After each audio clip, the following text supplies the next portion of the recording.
When the investors gave me this job, they weren't overly specific about what I was supposed to do.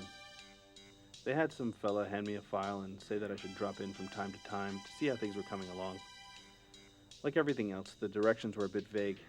Make a left, a right, another left. It's the third one from the sun. It's big, it's blue, it's round, and spins slowly at a never ending pace. In the file, it was referred to simply as Project 15, but the people like to call it Earth. As usual, my clients had very little interest in their investment, except to make sure that it brought in a profitable return. From what I understood after browsing over the file I was given, my job was to see that it did just that. How I was supposed to complete this mission and for what amount of time I was to spend on doing so was still a mystery to me. Nonetheless, I carried on.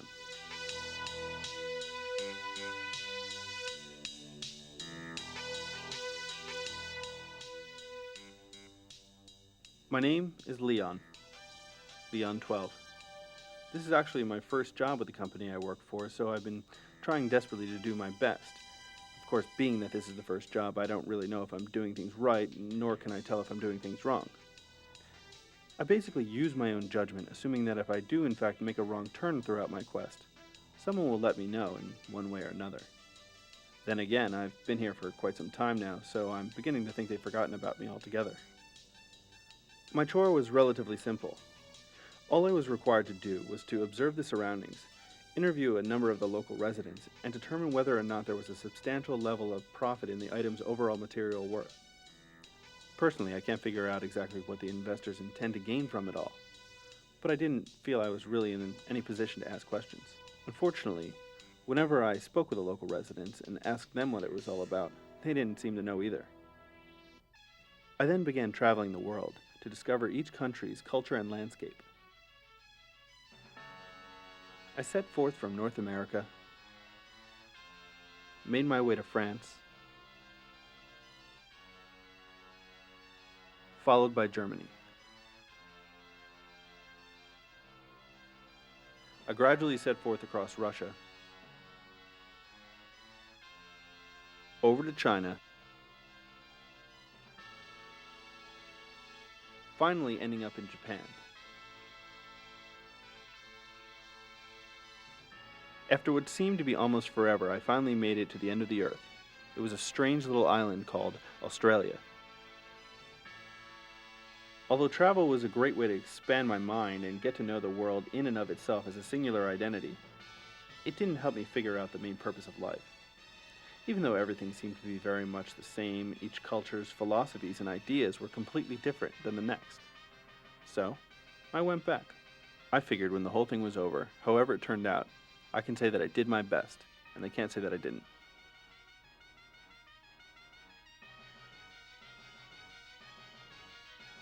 Finally, I decided that my best bet was to simply hang around, make myself blend into the crowd, and see if I can't solve the great big puzzle on my own.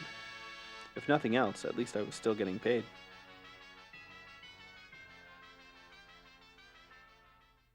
I started my journey a few hundred years ago by speaking with some people who lived in an old house in New Jersey. I didn't know these people, nor did I know anything about them, but I've always had this uncanny gift for gab, and this seemed as good a place to start as any.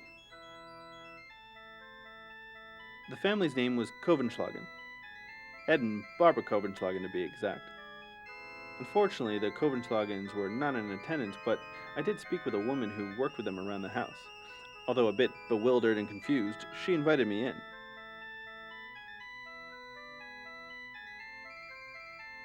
The woman's name was Maggie, and she worked for the Kovenschlagens for the better part of her life. She cooked the meals, cleaned the house, and executed a number of the additional chores involving the assorted animals around the farm, but she didn't want to go into detail while I was eating.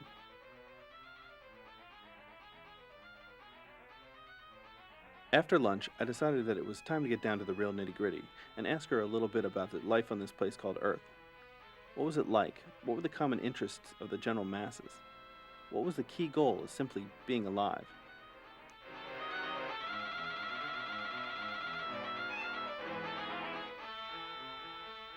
She said that there really wasn't a key goal apart from cleaning the house, cooking the meals, and making sure that the animal she was milking was indeed a female. As far as the general masses were concerned, she had never actually seen them, much less knew what their interests were.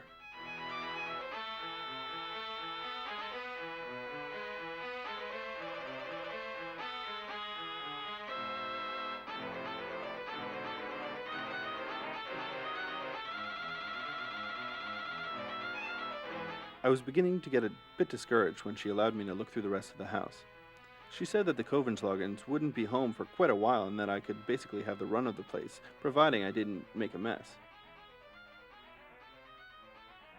After looking around a bit, I decided the best way to achieve any results was to determine what made people who they are. I don't mean physically speaking, like flesh and blood and that sort of thing. I was thinking more in terms of emotionally and psychologically. What are the elements that make someone who he or she is? From what I gather, everyone is basically different. Everyone has their own method of getting through the day. Then there are the varied everyday occurrences, setbacks, and conflicts that have to be dealt with and overcome. Problems with money, various forms of transportation, dealing with the environment and Project 15's never-ending maintenance and upkeep, and of course the pesky little nuisance called death. Many people are forced to resort to religion, exercise, and costly 12-step programs, but nonetheless they continue to muddle through. I decided the best thing for me to do was spend a bit of time here, see how everyone evolved over the years. Thus my quest began. It took a while, but as they say, patience is a virtue and good things come to those who wait. Plus, I had nothing particularly better to do.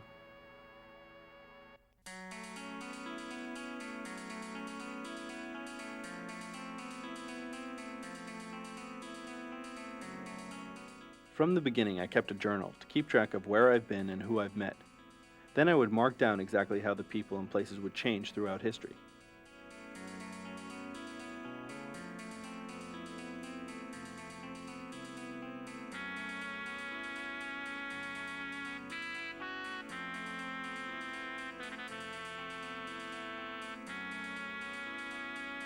Since the dawn of time, generations have come and gone, each asking the same who's, what's, where's, and why's of those who came before them. But still, they all seem to be just as puzzled and confused as I am. Neither the innocence of youth nor the wisdom of age can answer the infinite question. Maybe we're just not wording it right.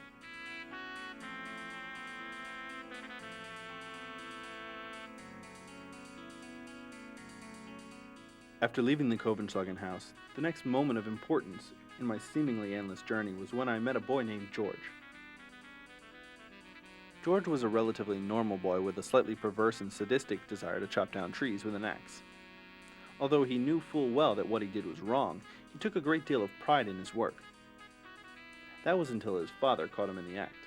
George was lost for words, but after his father yelled at him continuously, he planned his story out in his head. He went on to tell his father that it was not him at all, but in fact a pack of wild beavers that caused the tree to fall. Realizing that his story was not going to hold water, he quickly tried to rebuild the dam and come clean. He looked up at his father and said, "I cannot tell a lie. I chopped down the cherry tree." George was then punished for a great deal of his childhood, but would use his time to perfect the art of manipulation. He would later become the first president of the United States of America, and his unique talent for creative ethics would become a tradition in politics from that point on. You see, I have seen both the happiest and the saddest moments that the world has faced, and I've met millions of people along the way. The only problem is I still haven't answered any of my questions. I soon decided to start from scratch and get a feel of things from a different point of view. So, I talked to the animals. I was chatting one afternoon with a guy named Jerry. Jerry wasn't exactly in the highest of spirits due to the fact that he spent the better part of his life aimlessly wandering around a small, fenced-in section of a farm in southern Louisiana. From what I understand, he was a bit jealous of his cousin Bill. Bill was lucky enough to land a cushy job working in the big city. The pay wasn't terrific, but the perks were nice. I told Jerry not to worry, and that I knew this lovely young lady named Bessie who was in the same type of situation. Bessie seemed to be a tad on the gloomy side because she hadn't seen her friend Clara in 2 weeks. Unfortunately, I regret to report, I bumped into Clara later that evening.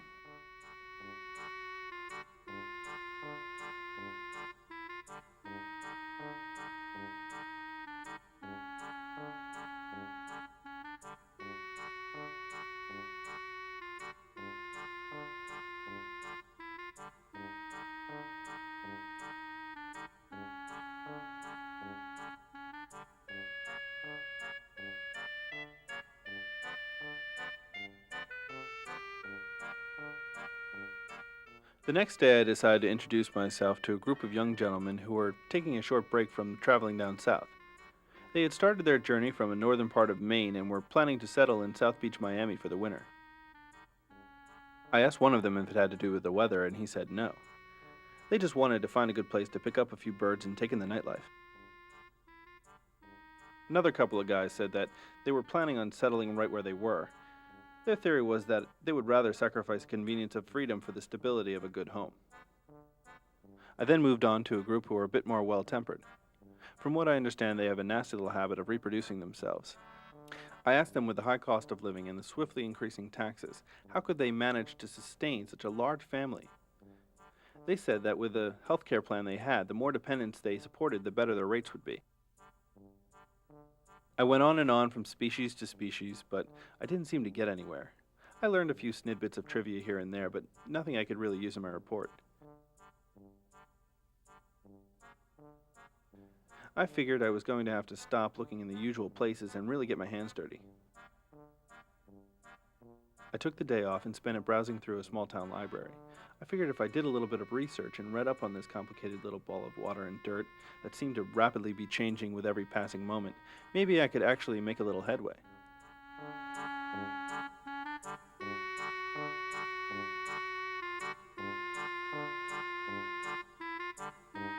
To be honest, I was never terribly fond of academics, but I realized that if I ever wanted to get on with my life, I was going to have to put my nose to the grindstone. I didn't know where I could even find a grindstone, but I was more than happy to put my nose to it. I eventually came across an extremely unusual group of people. They were religious fanatics who spent the better part of their lives worshiping sod. When I questioned the idea of them praying to large bodies of grass, I was told that there was a misprint on the promotional flyer, but they all seemed to be emotionally content regardless. The more I looked at these people and pondered about the absurdity of the whole situation, the more I realized how much it related to my initial question. What is it all about? I soon came to the valuable conclusion that it all came down to one simple issue: religion. I found that in almost every situation, primarily those that are unbearably stressful or that involve a critical end, people find a way to deal with their problems through some sort of religion. Religion, however, is a subjective term. It can mean many different things.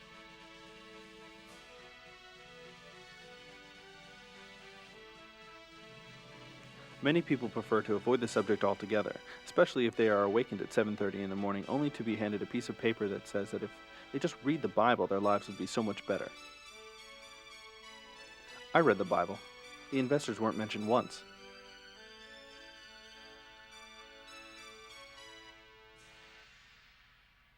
The one thing I noticed is that, contrary to what many people believe, religion is not limited to one person or place. Most people seem to think that spiritual bliss can only be achieved on Sunday morning in a large white building with a steeple on top and a series of bright, colorful stained glass windows. According to the sod worshippers, a large body of grass is all they seem to need.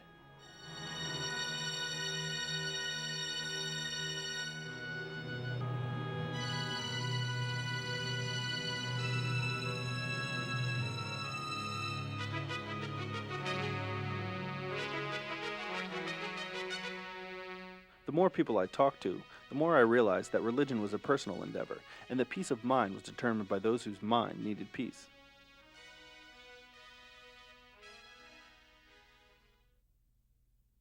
I met a man named Ed whose religion consisted of him sitting comfortably in bed as he stared endlessly at a box that displayed a myriad of random moving images. He did this consistently for 8 to 12 hours a day. When I asked him how he could possibly stand sitting idle in bed for 8 to 12 hours a day, he said that it was the only way he really knew how to relax. As bizarre as it may sound, this was his religion. He had faith in a little black box and worshipped it loyally.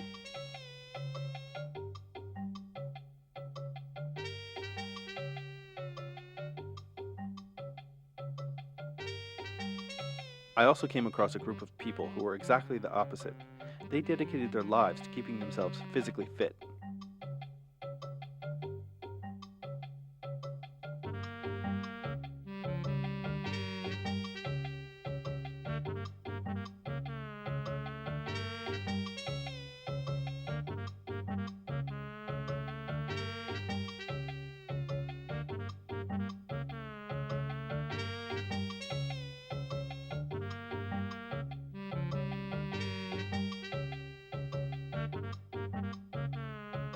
Their religion involved a congregation to assemble in a room that had large mirrors on the walls and was filled with assorted machines possessing a variety of large metal weights.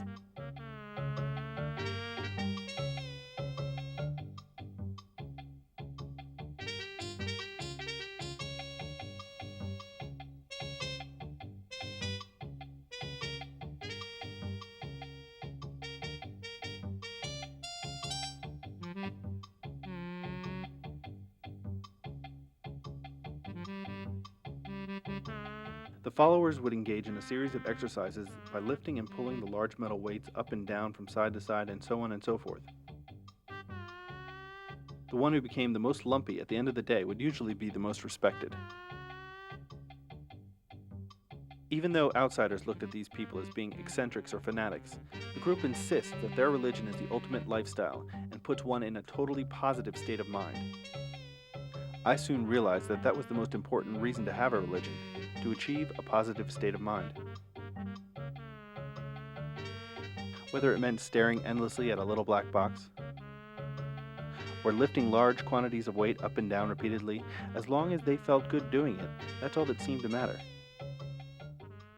I soon happened upon a man named Ernest who based his entire life around a book called Zen and the Art of Motorcycle Maintenance. Both day and night he dedicated every second he had to his motorcycle and made time for very little else. It was almost as if he and the machine were one. The vehicle was his only passion in the world. He was not married and didn't have much family. All he cared about was a large mass of metal and chrome supported by two thick rubber wheels. He would take an immediate dislike to anyone who showed any disrespect towards it, not to mention anyone who called him Ernest.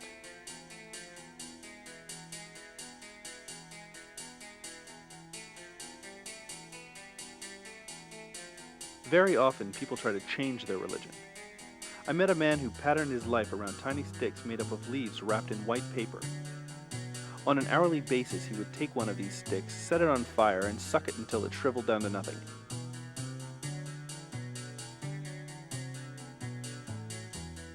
The problem was, no matter how hard he tried, and how much people told him that this was a really stupid thing to do, he never seemed to be able to quit.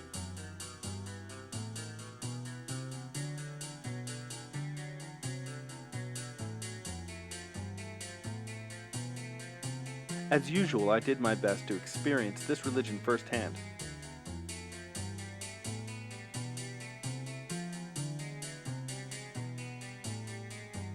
Unfortunately, however, I didn't really have the nerve to make that kind of commitment.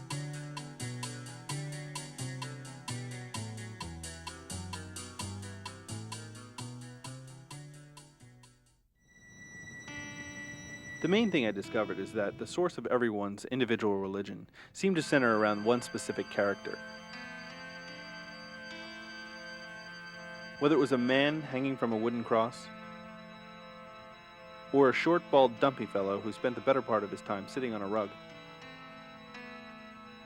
The one character that intrigued me the most only came around once a year. His name was Santa Claus. Santa Claus was an odd gentleman who lived with his wife at the North Pole and worked with a group of elves. They would spend all year manufacturing toys, and on the 25th of December, Santa would set forth with said toys and deliver them to kids all over the planet. Many people seem to believe that Santa Claus didn't even exist and that the whole story was merely a marketing ploy developed by the department stores.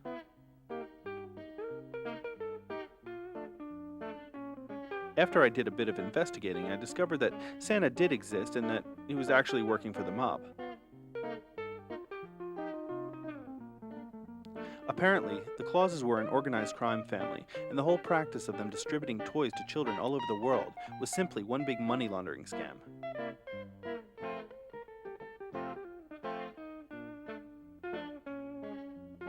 I soon began to wonder why they choose to live in the North Pole, and whether or not Santa declared those elves on his taxes.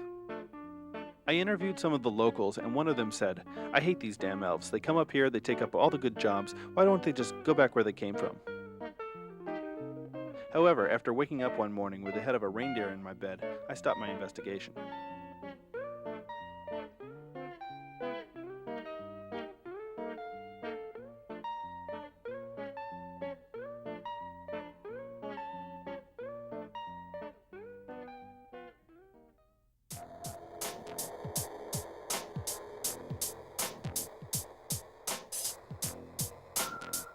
The one subject these religions didn't happen to cover was the question that I desperately wanted to answer.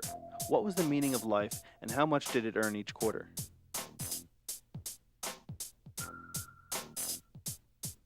After analyzing the whole concept of Project 15, I decided to look at the big picture and break it down into numbers.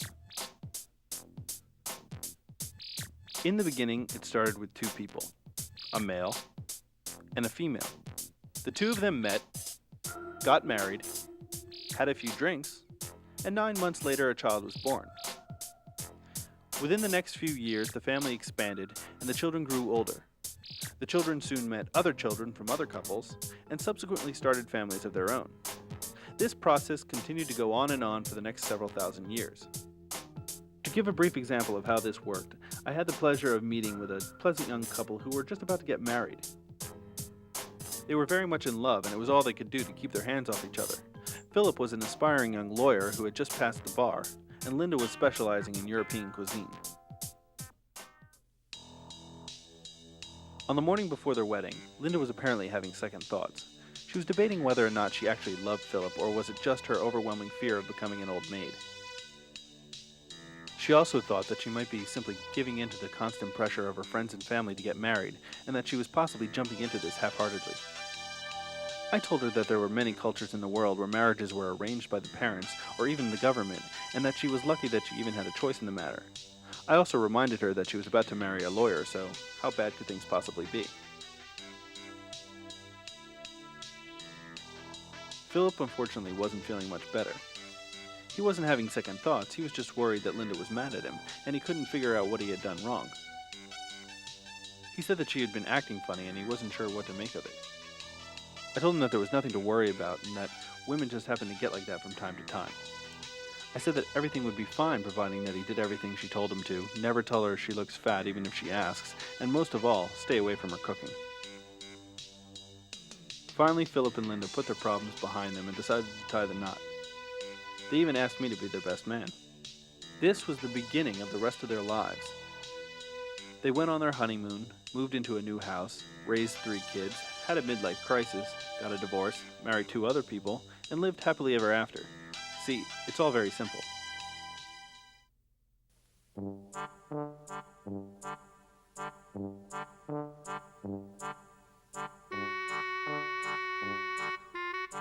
Unfortunately, some people tend to take the concept of religion a bit too seriously.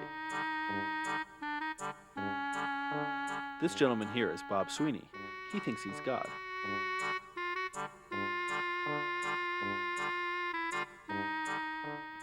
When I asked him why he thought he was God, he said that he really wasn't sure, but it had something to do with a dream he once had about frogs. After that, I realized that there are certain questions that are better left unanswered. It was then I decided that religion was not the only ticket to happiness, and that there were many other avenues which I still have yet to venture down. One of them being sports. During the 1920s, I met a boxer named Leroy the Masher Johnson. He was a relatively tame and kind-hearted gentleman who beat the snot out of people for a living. Normally he did quite well, and very often he knocked his opponent out in the first 20 seconds. This, unfortunately, was not one of those times. Luckily for him, he had an extremely high tolerance for pain. I told him he should look for a sport that involves a little less bodily harm. Like, for instance, golf.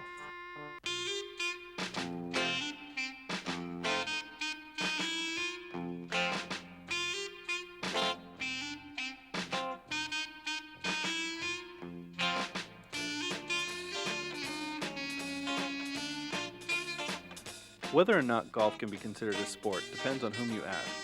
Those who play the game frequently describe it as a true test of skill, patience, and hand-to-eye coordination.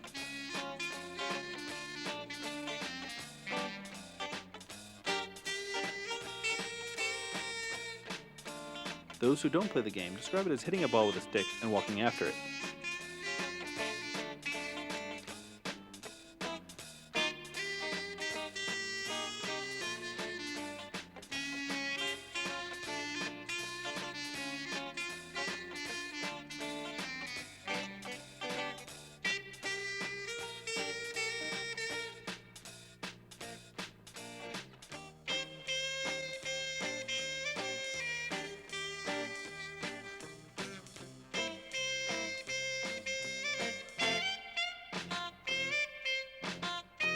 Another game I've discovered was called tennis.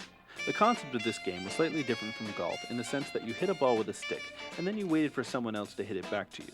This continues back and forth until someone finally dies of heat exhaustion. The purpose of this sport, like many other sports, is to help you relax, make you feel good about yourself. It is also the best way of getting exercise and keeping physically fit. Maybe it was me, but I never felt fit or relaxed. I usually just ended up in a great deal of pain. Fishing, on the other hand, seemed to do the trick.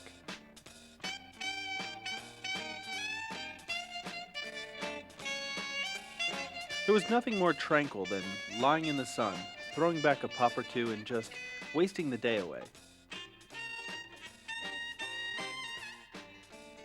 It was a very strange looking fish I caught that day, and no one believed me when I told them how big it was. Later on that evening, I decided to scale it and cook it up for dinner. The smell was god-awful, but it didn't taste half bad when I dipped it in some melted butter.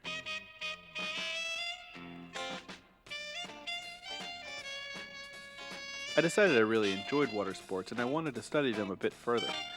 There were quite a bit to choose from, but I had plenty of time to try my hand at everything.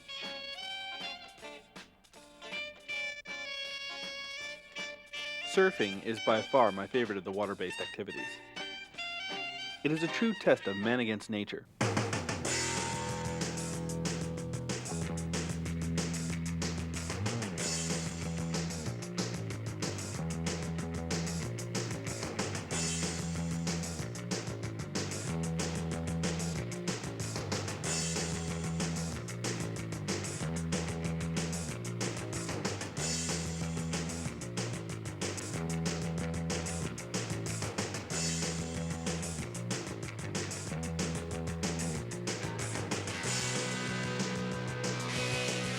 Even though I never actually made it into the water, I thoroughly enjoyed it from afar.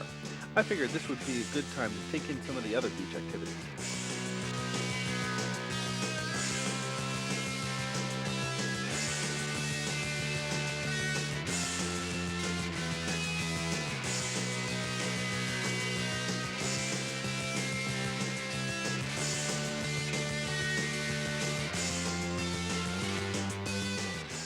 The time I spent at the beach was truly an enlightening experience. Never before had I been so emotionally content. Whether I was coasting freely wearing shoes with wheels, or sitting idly on a sun-drenched beach, I was always in a positive state of mind. I'm assuming this is why beaches are so crowded on days when people don't have to go to work. The thing I can't figure out is why it always rains on weekends and holidays. Is there some ecological reaction when crowds of people hit the salt air, or are the locals doing it on purpose?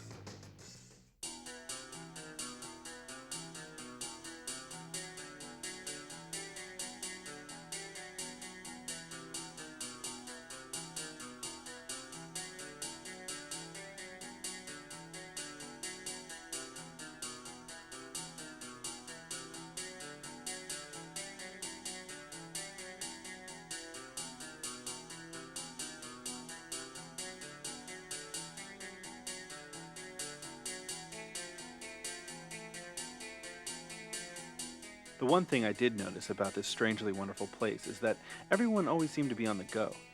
Whether it be by foot, by car, or by any other means of transportation, no one ever seemed to be able to stay in one place for very long. Well, unless they had no choice. They traveled by land, by sea, by air, or whatever it took to get from point A to point B and back. Even if they didn't have any place they particularly wanted to be, they always seemed to get there.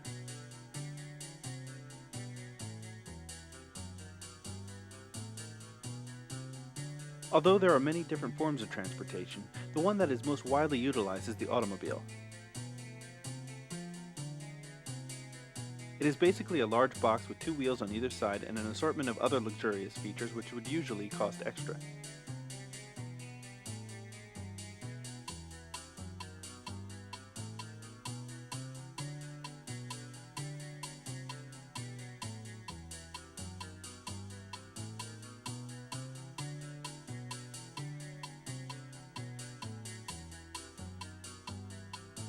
The problem was deciding which of these vehicles was the right one for you. There were quite a few to choose from, and no matter what dealer you went to, he always seemed to have one with your name on it.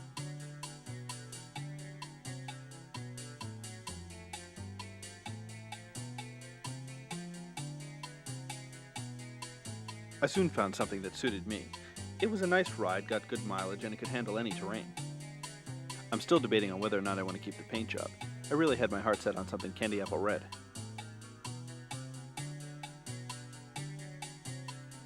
The ironic thing I noticed about a car was that there are places where someone could drive 100 miles an hour and win a trophy, whereas on a highway, if the same person drives 100 miles per hour, they have to pay a great deal of money and possibly go to prison.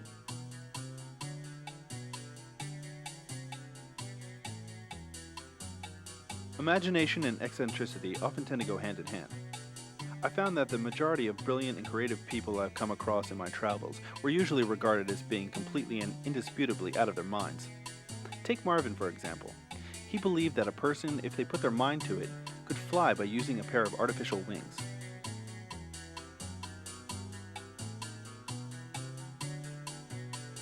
Marvin spent years trying to prove his theory, claiming that it would revolutionize transportation forever. People could fly themselves to work, to the supermarket, even to the airport, which I thought would be a pretty ironic idea. When Marvin finally developed the prototype of his marvelous contraption, he immediately set forth in attempting a test flight. At first I was a bit skeptical of him risking his life like this, but I realized that nothing in life ever came about until someone gave it a shot. With that, he was off.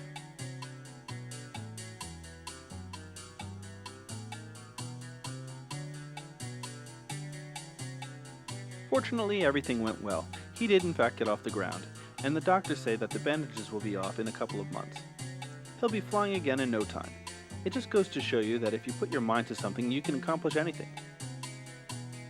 Granted, most creative people end up suffering for their work, but in the end, it's worth it to know that you did it your way. You did it the best you could, and no one can say that you didn't. People like Marvin are not as strange as they seem. They just simply choose to achieve peace of mind through creativity. It isn't any less physical or therapeutic. It just involves a different sort of mindset. These people always seem to need to express themselves in one way or another. Whether it be through painting, film, dance, or music, they often attempt to get their aggression out artistically.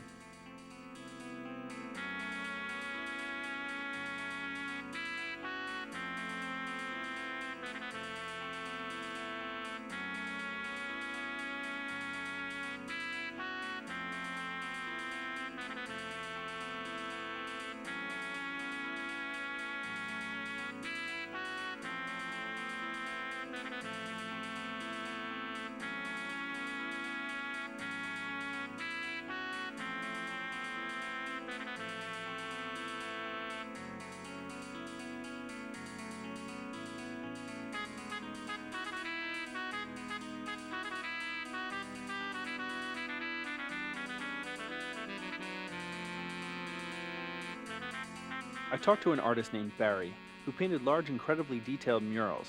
He would sometimes spend a year and a half on one project. The problem was he never made a dime from his work. He lived at home with his parents and worked part-time at a Dairy Queen. I also heard about a guy who was a bit more successful with his craft. He would put large canvases on the ground and cover them with random X's and O's in a wide variety of bright colors. He sold each one for $1,500 to $3,500 apiece. From his very first show, he profited $80,000 for 10 minutes of work. Not long after, I heard that Barry got fired from the Dairy Queen. They say a picture is worth 1,000 words. I'm assuming the person who said that wasn't a writer. I met a writer, though. He was a nice guy, but a tad on the frustrated side. He drank gallons of coffee and paced around the room a lot. He found himself spending a great deal of time sitting in front of the typewriter trying to decide what comes after the word the. He would even wonder if the was the word he was looking for in the first place. I told him that the was a good word and really broke the ice. I assured him that it was a strong word and gave him a lot to work with. No matter what I said to encourage him, he didn't believe me. Finally, he decided to give up altogether and go back to his old job selling insurance. The one medium I think is the most pleasing is television. Despite what people say, I find television to be incredibly interesting. It was such a simple device, and yet it possessed such an enormous amount of information. There were long, in-depth stories that were made to keep you occupied while you waited for a random compilation of brilliant short films called commercials. These were my favorite. No matter how tired I was or how little I wanted to do anything, they always seemed to make me want to just run out and buy something. I probably would have if it wasn't for the long, in-depth stories in between. I always had to see how they turned out, and when they finally were over, I forgot what it was I wanted to go out and buy in the first place. I remember spending hours watching a film about people being attacked by birds when all the time I was thinking how I'd really like a big juicy hamburger and some fries. By the time the movie was over, I wasn't hungry anymore.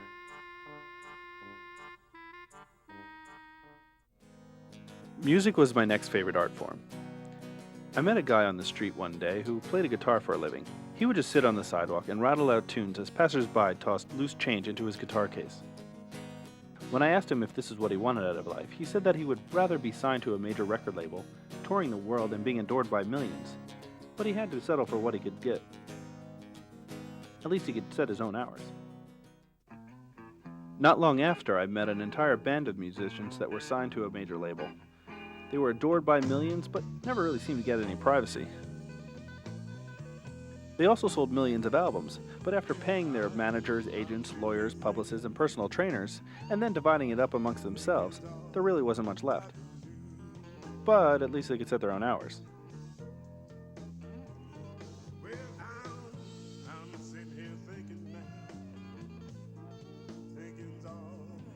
In yet another one of my strolls through the park, I happened upon two very odd gentlemen putting on a show. They were mimes. Nobody was watching their performance, and from what I understand, most people tend to hate mimes altogether.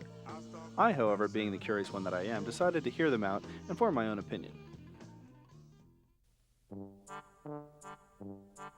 Their names are Lazo and Tom. They've been partners for years. They weren't all that bad, they just seemed to be missing something. Some key element that would give their act a little bit of spice.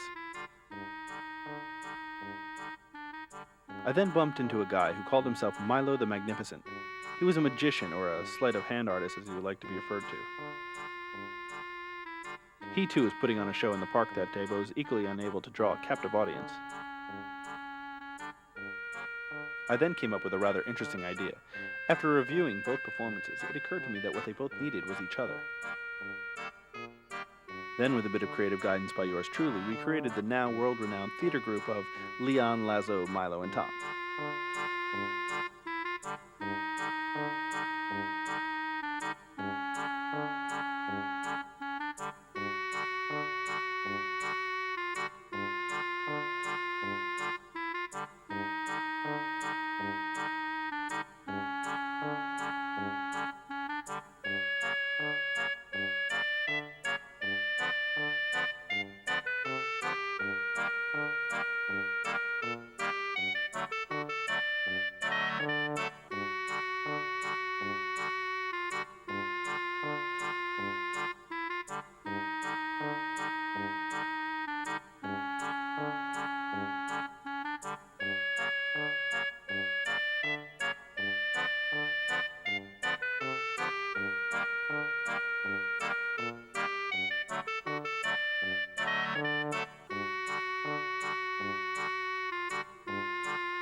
It was amazing.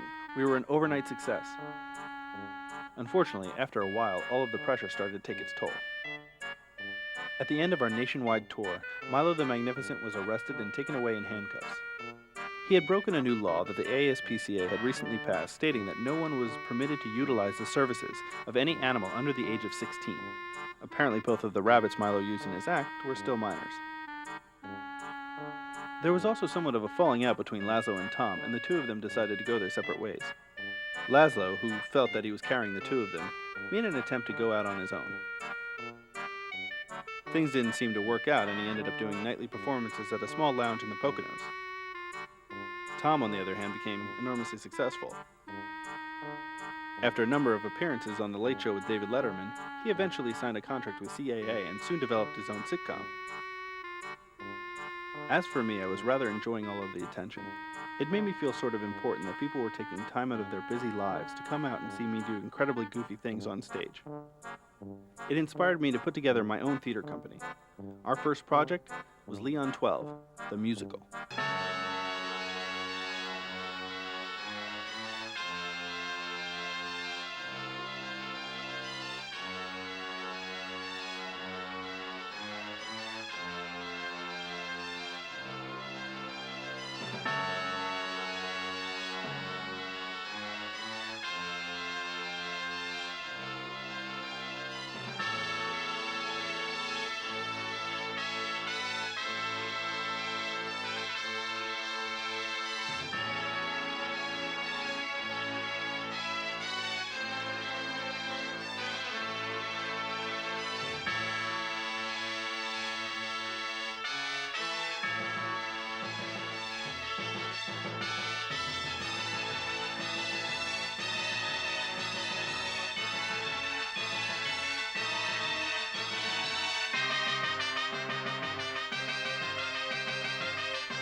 I regret to say that after weeks and weeks of rehearsal, production closed opening night.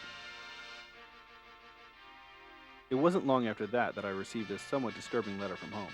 It wasn't from the investors. It was from my wife. Her name was Twyla. The letter she sent was basically to tell me she wanted to get a divorce. She felt that she was being neglected, and she thought that it was best that if we just went our separate ways. I couldn't understand why. I was only gone for 400 years. I mean, what's the big deal? She then went on to say that the main reason she was leaving was because she always hated the name 12. Personally, I don't think she'll ever find a better surname to go with Twyla. Now, after several thousands of years of marriage, not to mention centuries of dating and premarital sex, it was all over. At least I can say that I did my best, and I can't say that I didn't.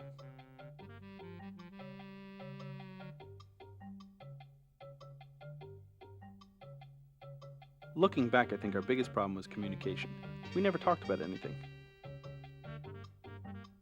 I think this is one of the most important elements I've discovered on my journey. Everyone here seems to talk all the time, even if they don't have anything to say.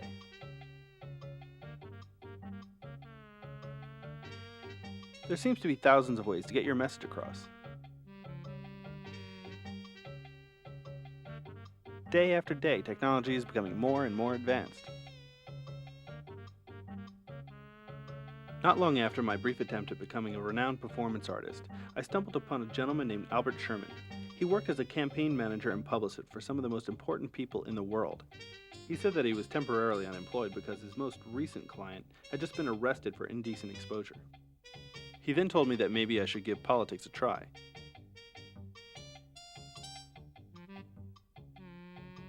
I wasn't sure if I was capable for the job. I really knew very little about politics, and I wasn't terribly certain I wanted to know much more. He told me that there really wasn't anything that I desperately needed to know, and that all I had to do was smile and wave. He started up my campaign and told me to take it to the public. With that, the race was off and running. I really don't know why they call it a race. Nobody seemed to be going anywhere. I spent most of the time putting up posters and passing out buttons. Apparently, however, I was winning by a healthy margin. I proceeded to give the people my opinion of the issues at hand. I don't think the people particularly wanted it, but I gave it to them anyway. After months of non-stop meeting and greeting, the roller coaster ride was rapidly coming to a grinding halt. We spent a great deal of time and money, and in the end we lost to a gentleman who offered to buy everyone a car in exchange for their vote. What they didn't realize is that he intended to come through with his promise in the year 3052. The concept of politics disturbed me a bit. On the surface, it seemed to be a logical method of making a system of government run more smoothly, but everyone seemed to be more worried about finding the right person for the job, without spending enough time finding something for that person to do once they were hired. I even visited one of the most powerful cities in the world, and the thing that bothered me the most wasn't the lying, the cheating, or the scandals, but the fact that here I was in a place called the District of Columbia, and I couldn't find a decent cup of coffee anywhere. The major downside to politics is that millions of people gather together to decide who will be the lucky one to lead them all to eternal peace and harmony, without thoroughly discussing it amongst themselves. Then, when the elected winner makes a mistake like starting a war or blowing up a small innocent country, rather than accepting the responsibility for making the wrong decision in the first place, they all ridicule and criticize this person in newspaper cartoons and on late-night talk shows. Personally, I think that these 250 million people should just get together one Saturday afternoon and bond for a while. Get to know each other, find out their likes and dislikes. Then maybe they could come to a conclusion that everyone can agree with and finally get on with their lives.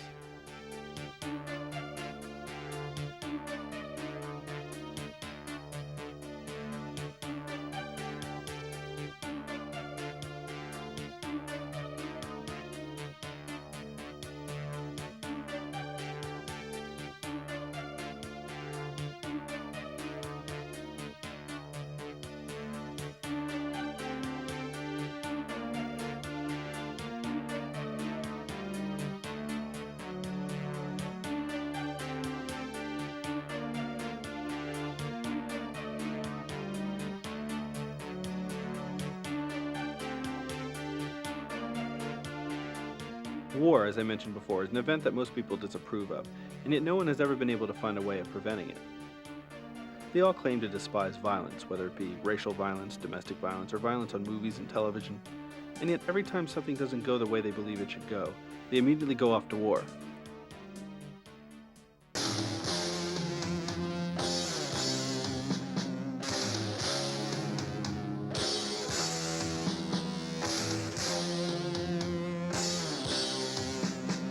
On the topic of war, I am reminded of a gentleman I spoke with who had just recently been discharged from the military service on charges of not being able to play well with others.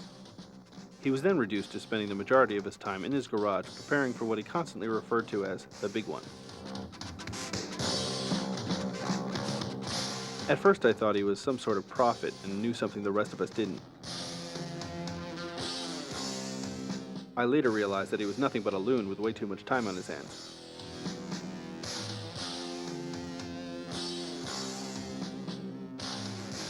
There was one element of war that no one seemed to care for and usually had a knack of ruining one's day altogether.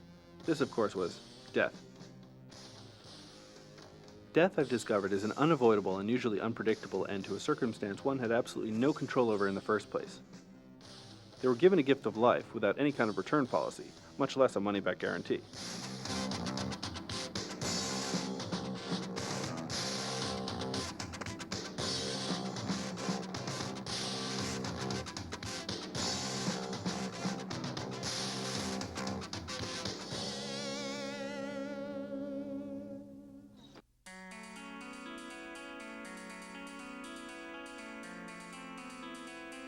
The big man in black simply wraps his bony hand on the front door of any unsuspecting soul, regardless of their age, sex, or nationality, and then sweeps them off to the regions beyond.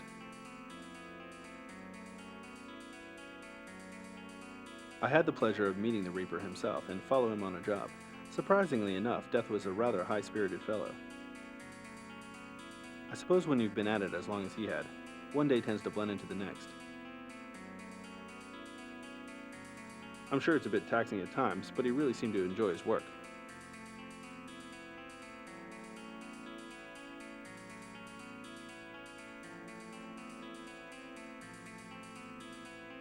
We took a walk through one of his old stomping grounds, and he explained to me his take on the whole idea of life.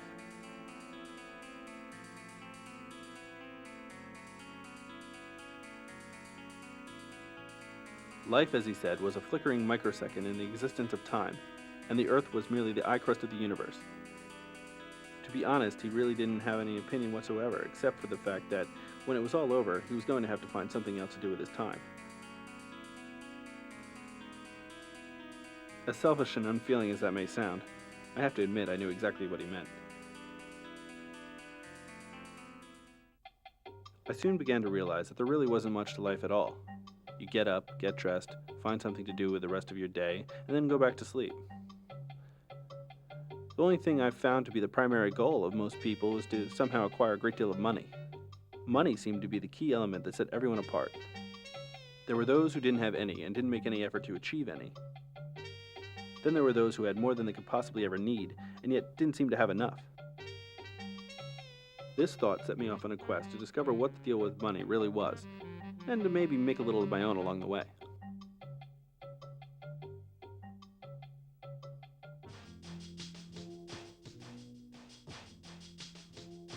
I met a girl named Sherry when I was in a place called San Francisco.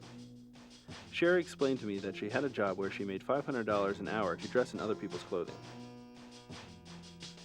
Apparently, she would change in and out of a variety of outfits, as photographers would then take a series of pictures of her walking up and down a long, slender platform. Providing she didn't fall off the long, slender platform and subsequently damage herself severely, it was a relatively good way to make a living. She then went on about her boyfriend who worked in a small town called Hollywood, where he was producing 3 movies for $30 million apiece.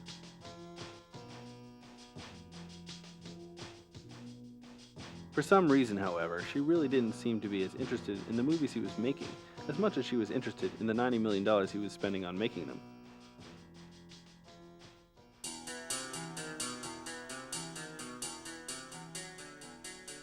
A few years later, I passed through a small town in Kentucky where I met a man named Elroy.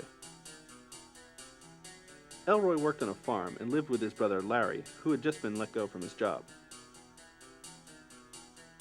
Apparently, the store that Larry worked at, as well as a majority of small businesses in the area, were forced to close down when a large department store chain decided that it would be nice to open a franchise less than 2 miles out of town. I told Elroy I would do what I could to help, but when I spoke with a representative of the company, he said that they felt that building another store in the area would allow all of the people to do all of their shopping in one place, and in turn would be an asset to the community. Unfortunately, because of the construction of such a monolith, the community would be virtually non-existent. This logic, however, escaped them completely. I apologized to Elroy and said I would be back when I could do something more. From this whole experience, I began to realize that one of the most important things in a person's life was to have a job. Not just so that they could make enough money to pay the bills and supply themselves and their loved ones with the essential elements of survival, but also so that they could feel like they meant something. Something to give themselves a title, an image, or an identity. I decided it was time that I tried to get one as well. I soon decided to call up Elroy and see if he wanted to go into business together. He agreed and we started up a company doing various odd jobs around people's homes. Basically, it just involved a lot of gardening and yard work, but I got the hang of it fairly quickly.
I did make a little bit of money when I stopped off for a quick dessert one afternoon, and subsequently sued the establishment due to a massive ice cream headache.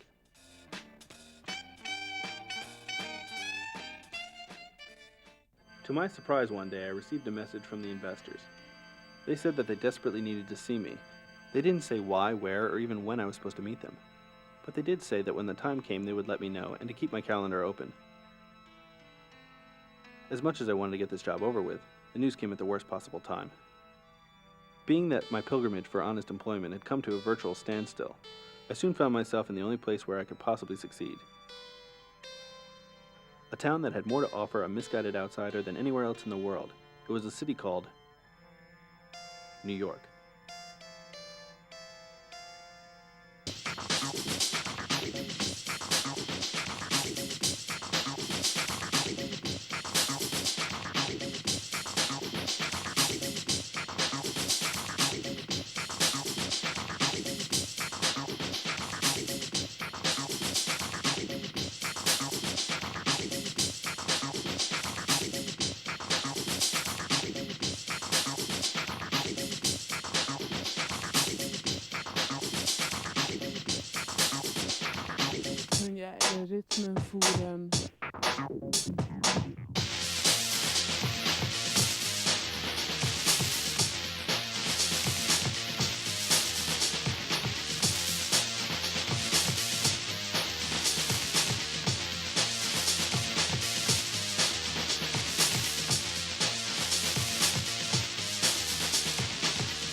It was in New York where I met a photographer who said that I really had a unique look and that I should try modeling.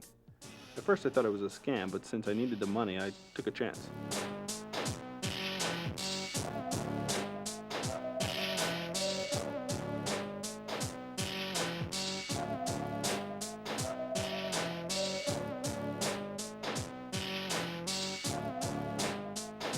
She immediately got me a job working for a new advertising campaign for a designer named Christian Moore.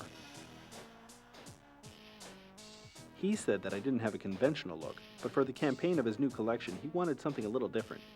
Funny enough, I never actually met Mr. Moore in person, but I did meet his people. They seemed very nice. I began to feel incredibly stupid and desperately wanted to give up completely, but when they told me how much money I would be making, I decided I could afford to be a little uncomfortable. Just for a while.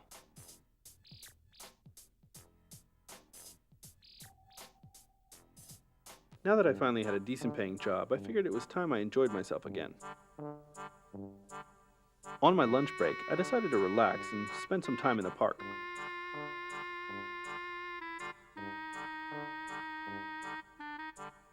The one benefit of hanging out in New York is that you never know who you're going to bump into.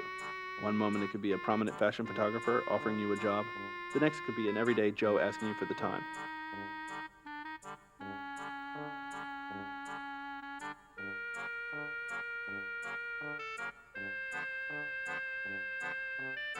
Finally, I decided to get out of the city and get a little more space.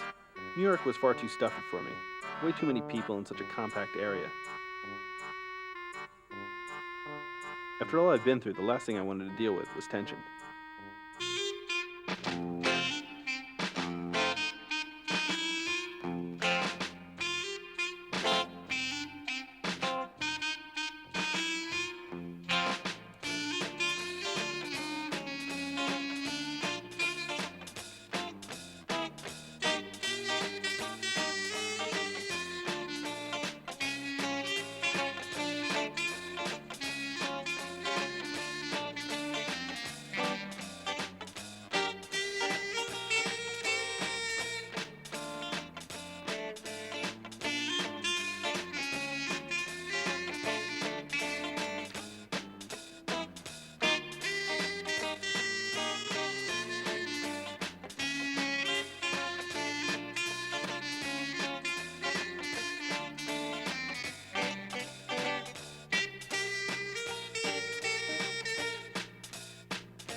I did, however, get the sudden urge to look for another woman in my life.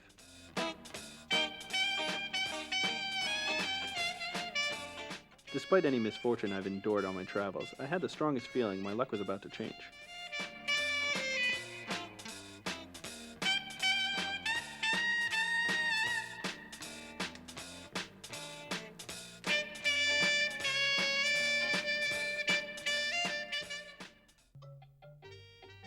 I went to a lounge in New Orleans one night where I met two interesting young women. They were reverse schizophrenics. Two women trying to be the same person, each of which were fighting to be the dominant half.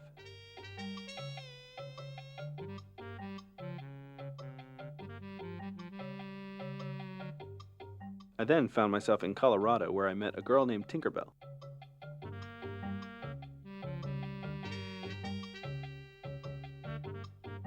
She was very much into the total oneness of life. She examined my aura and felt that if my oneness and her oneness could get along, we could bond and form the perfect spiritual being.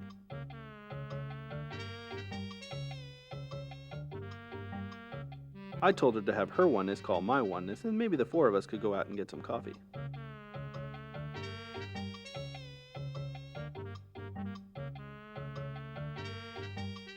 After a while of meeting one woman after another, I decided it was time to give it up altogether. It was just as well because I soon received another message from the investors. This time it sounded serious. So, after centuries of wandering around Project 15, the place they call Earth, it came down to this. Me sitting sluggishly at a bar waiting to meet with my employers. I wasn't sure when they were coming exactly, but they told me to meet them here. It was somewhat of a dumping ground for misplaced characters. The bartender was the only one who seemed halfway normal. After spending most of her life as an actress in movies and on television, she finally got her nerve up to make a living serving drinks. It was one of those success stories you only read about. Well, at least I'm not alone. These two fellows were here when I got here, and they haven't left since. This guy is Harry Mahoney. He's a stockbroker who just lost $15 million in a bad deal. Apparently he sold when he should have bought. The guy in the t-shirt is Frankie Cabano. He was a drug dealer who got hooked on his own inventory. Apparently he bought when he should have sold. This is the one reassuring thing I've found about living here. No matter how down you get, you can always look around, pick someone out of the crowd and say, well, at least I'm not that guy. All I know is that I worked hard and I accomplished what I set out to do. Whether they liked the work or not, I did my best, and they can't say that I didn't. Fortunately, I didn't have much longer to wait.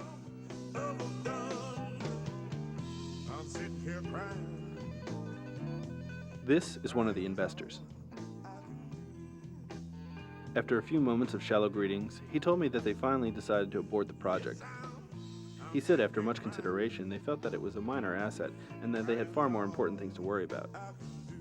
He told me they would have mentioned something earlier, but as he so eloquently put it, they had other things to do.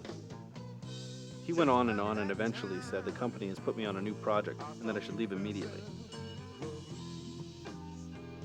As a bonus, he gave me a pen with a corporate logo. From what I understand, it writes upside down. In the end, he gave me his best wishes, assuring me that they had the utmost confidence in my performance. With that, he was off.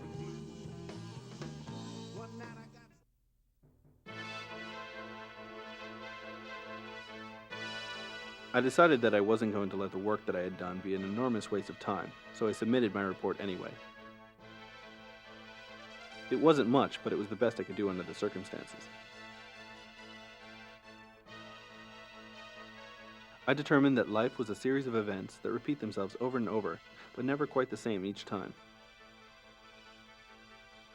I also thought that contrary to what most people think, life was a privilege and not a burden. It should be taken advantage of, but not taken for granted. There is far more to offer on this third one from the sun than VCRs and motor cars, and there's more to be given than grief.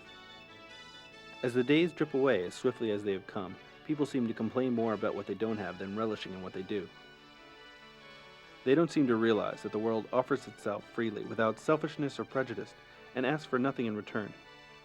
It just moves steadily in its destined path, without complaints or questions. It doesn't need to find itself, and never seeks therapy.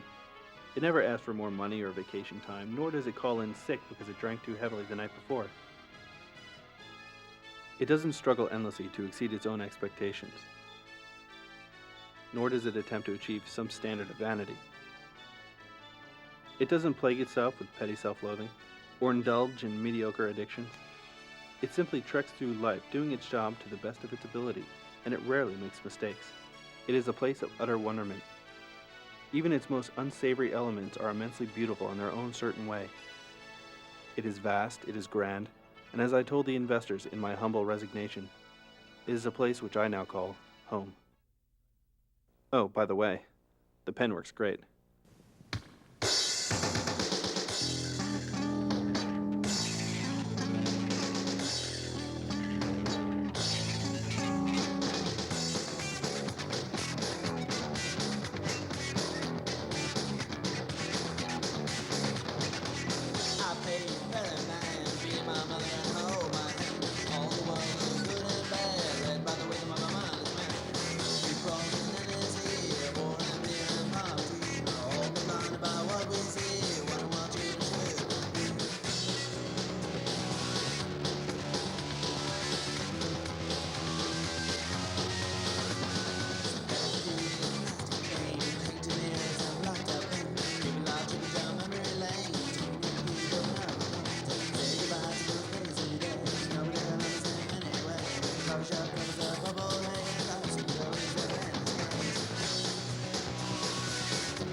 world, but nobody really knows how to defend it.